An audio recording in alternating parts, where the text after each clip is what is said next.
मेरे साथ हैं कांग्रेस पार्टी के सहारनपुर से सांसद इमरान मसूद। इमरान जी, आपने और समाजवादी पार्टी ने लोकसभा का चुनाव साथ मिलकर लड़ा, आधी से ज्यादा सीटें भी जीती। लेकिन अब जी जी। आप, यानी जो कांग्रेस के सांसद हैं, उन पर ये सुनने में आ रहा है कि जो समाजवादी पार्टी के सांसद है राजीव राय, वो भाजपा का स्लीपर सेल का आपको एजेंट बता रहे हैं। इस पर सबसे पहले आपकी प्रतिक्रिया। देखिए, मुझे हंसी आती है कि मेरे बारे में ये बोल रहे हैं। हमारे लिए तो कभी भाजपा के रास्ते खुल नहीं सकते हैं, आपके लिए तो खुल सकते हैं। आपका क्या स्टैंड? क्योंकि अगर मैं मुसलमान के बात करूंगा, मुसलमान के इश्यूज की बात करूंगा, आपका स्टैंड क्लियर होता नहीं। वक्त पे आपका पार्लियामेंट में क्या स्टैंड रहा, सारी दुनिया ने देखा। कौन खड़े होकर के ठिठोली कर रहा था, ये भी सारी दुनिया ने देखा। वक्फ अमेंडमेंट के ऊपर आपने एक अमेंडमेंट पार्लियामेंट के अंदर नहीं दिया, ये भी रिकॉर्डेड है।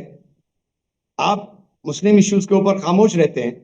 मुसलमान आपको बोलता हुआ बर्दाश्त नहीं होता। मुसलमान अगर अपने इश्यूज की बात करना चाहता है या कोई मुसलमान नेता अपने इश्यूज की बात उठाता है तो आपको परेशानी किस बात के लिए होती है?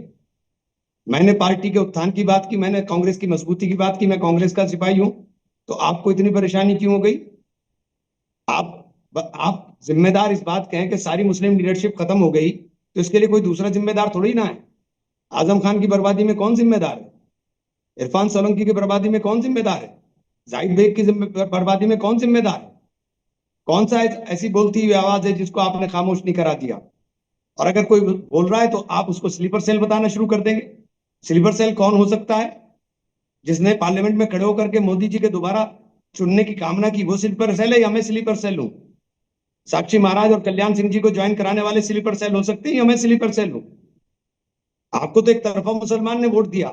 सिर्फ दरी बिछाने के लिए मुसलमान की जरूरत आपको रहती है कि दरी बिछाए मुसलमान। 2022 का चुनाव इसका उदाहरण है, आप देख लीजिए। सारे मुसलमान ने एक तरफा आपको वोट दिया, फिर सरकार क्यों नहीं बनी? उसके ना बनने के नतज कौन भुगतता है? उसके ना बनने के नतज मुसलमान भुगतता है। बहराइच दरगाह के ऊपर हमला हो रहा है। बहराइच दरगाह पर हमला हो रहा है। सालार मसूद गाजी की सारे में मान्यता है। उनके मजार के ऊपर हमला हो रहा है। संभल में नेजा मेला नहीं लगने दिया जाता। हमारे इश्यूज को कौन उठाने का काम करेगा? आपके मुंह में तो जबान नहीं रही किसी के कि आप हमारे इश्यूज के ऊपर बोलने की हिम्मत कर सके। आप तो मुसलमान कहते हैं, सिर्फ मुसलमान है। वो अल्पसंख्यक है, मुसलमान बोलते हुए भी आप लोगों को शर्म आती है। आप पीडीए पीडीए पीडीए करके आप बात करते हो। पीडीए में मुसलमान कहाँ है? अगर मैंने सवाल पूछ लिया तो आपको परेशानी इतनी हो गई और मैं भाजपा का एजेंट हो गया। मुझे क्या भाजपा, मुझे मैं क्यों भाजपा का एजेंट होऊंगा?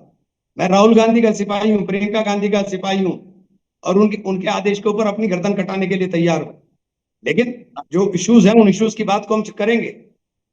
आप कह रहे हैं कि सारी जो मुस्लिम लीडरशिप है वो खत्म हो गई उत्तर प्रदेश के अंदर।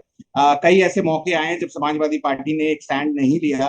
तो क्या आप ये भी कहना एक तरीके से चाह रहे हैं कि जो मुस्लिम कम्युनिटी है वो तो लगभग वोट देती रही समाजवादी पार्टी को, लेकिन उनके साथ में उस तरीके का वो सलूक नहीं किया गया, आप ये कहना चाह रहे हैं? मैं कहना नहीं चाह रहा हूं, मैं तो कह रहा हूं, खुलकर बोल रहा हूं। अगर आप सवाल खड़ा करेंगे तो खुलकर बोलूंगा मैं। आपको मेरे बोलने से परेशानी क्यों है? आपको मेरे बोलने से परेशानी क्यों है? आप मुझ पर क्यों हमला करा रहे हैं?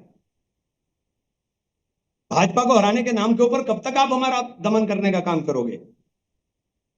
भाजपा जीतती है और भाजपा की जीतने के अंदर आप जिम्मेदार हो, हम जिम्मेदार नहीं है। एक तरफा वोट दिया मेरी कम्युनिटी ने आपको, हम्म, और भाजपा हार जीतती है और नुकसान हम भुगतते हैं। मस्जिदें हमारी शहीद होती हैं। तो आप, उन्होंने एक आपके लिए जो आप तलखी अब दोनों के बीच में आ गई है, दोनों पार्टीज के बीच में लगभग लगभग ऐसा प्रतीत अब हो रहा है। क्या अभी भी आप उस बयान पर कायम है कि ना हम मांगेंगे ना वो देंगे, और बराबरी पर फैसला होगा नहीं, हम अगर अनाज? भिखारी हैं किसको मांगते फिरेंगे? हम भिखारी नहीं है कि मांगते फिरेंगे। हम भिखारी हैं क्या? हम क्यों मांगेंगे? अगर साथ मिल चलना है, साथ लड़ना है, तो साथ हाथ मिलाकर बराबर में चला जाएगा। साथ हाथ मिलाकर के बराबर में चला जाएगा, सम्मान के साथ चला जाएगा। देश के अंदर राहुल गांधी के अलावा किसी में हिम्मत नहीं है जो डट करके कह सके कि हाँ भाजपा के खिलाफ है। अब आपको जिस तरीके से आप लगातार ये बात कर रहे हैं कि आप अपनी पार्टी को मजबूत कर रहे हैं, संगठन को मजबूत कर रहे हैं उत्तर प्रदेश के अंदर। आप खुद कह रहे हैं कि मैं एक सिपाही हूँ कांग्रेस पार्टी का और हम मजबूती से चुनाव लड़ेंगे। 27 का चुनाव अब आने वाला है, 24 में आप मिलकर चुनाव लड़े। उसमें भी कई बार ये कहा कि आपको सम्मानजनक सीटें नहीं मिली।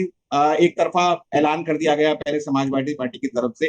क्या अब ये आप चाहेंगे अपनी पार्टी की लीडरशिप से एक अपील के थ्रू या लोगों के थ्रू ये चाहेंगे कि अब कम से कम क्लैरिफाई किया जाए कि आने वाले दिनों में अगर दोनों पार्टियां साथ में फैसला चलती हैं। पार्टी का, देखिए मैं कुछ नहीं चाहूंगा।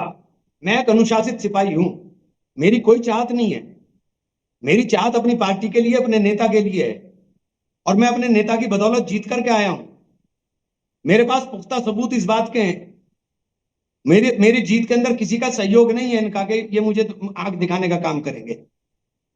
मैं राहुल गांधी के नाम पर जीता हूं, प्रियंका गांधी के आने के बाद जीता हूं। एक आखिरी सवाल मेरा, आपको नहीं लगता आप जिस तरीके के आप बयान आप दे रहे हैं उससे चीजें और खराब होंगी और अल्टीमेटली फायदा बीजेपी को मिल मैंने सकता है? मैंने बयान मैंने नहीं दिया। बयान मैंने नहीं दिया। मैंने तो पार्टी की मजबूती की, संगठन सर्जन की बात की थी।